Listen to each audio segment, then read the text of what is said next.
সকলে আমার প্রীতি ও শুভেচ্ছা নেবেন। আশা করি ভালো আছেন। কথায় আছে, যার যায় সেই বোঝে আমার কি ক্ষয় হয়েছে, কি ধস নেমেছে, কি ক্ষতি হয়েছে। পাবনার মানুষ এখন বুঝতে পারছে যে ভারত বাংলাদেশের জন্য কি করতে পারে।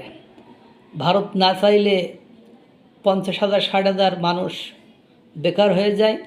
2,000 কারখানা ইতিমধ্যে বন্ধ হয়ে গিয়েছে। 75% কারখানার মালিক ব্যাংক্রাফট অর্থাৎ দেউলিয়া হয়ে যাওয়ার রাস্তায় বসে আছে।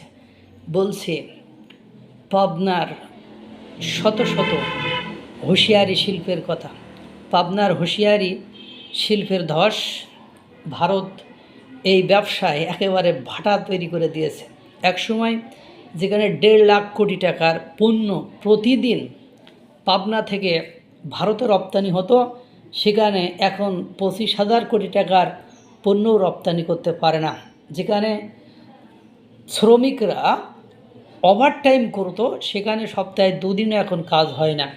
যেখানে 3,000 হুঁশিয়ারি শিল্পর কলকারখানা ছিল, সেখানে এখন 2,000 ইতিমধ্যে বন্ধ হয়ে গেছে। সেখানে প্রায় 50-60,000 মানুষ এখন দারিদ্র্যের করাল কষাঘাতের মধ্যে পতিত হচ্ছেন।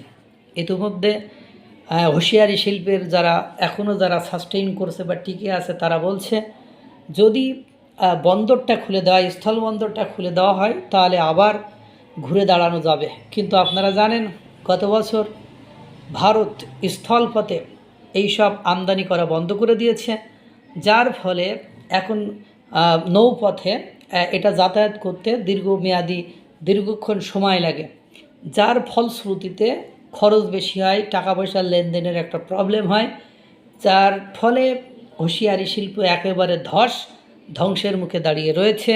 এখনও ভারত কিছুই করছে না। তাই যারা ভারত বিরোধিতা করে লাফালাফি করছেন, তারা বুঝতে পারছেন না যে এই হাজার হাজার লক্ষ লক্ষ মানুষ দিনকে দিন বেকার হয়ে যাচ্ছে 3টা কারণে। একটা গ্যাস, বিদ্যুৎ, জ্বালানি, আর একটা ট্রান্সপোর্টের কারণে।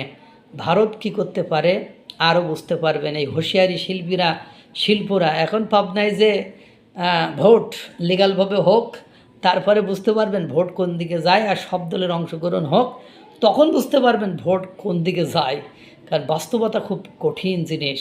ভারত খেলবে বুদ্ধির খেলা, যেটা দেখে মনে হবে কিছুই করেনি, কিন্তু আপনি সহ্য করতে পারবেন না যে হুঁশিয়ারি শিল্পের 50-60,000 লোক এখন বেকার, 75% মালিক এখন দেউলিয়াত্ব বরণ করতে যাচ্ছে।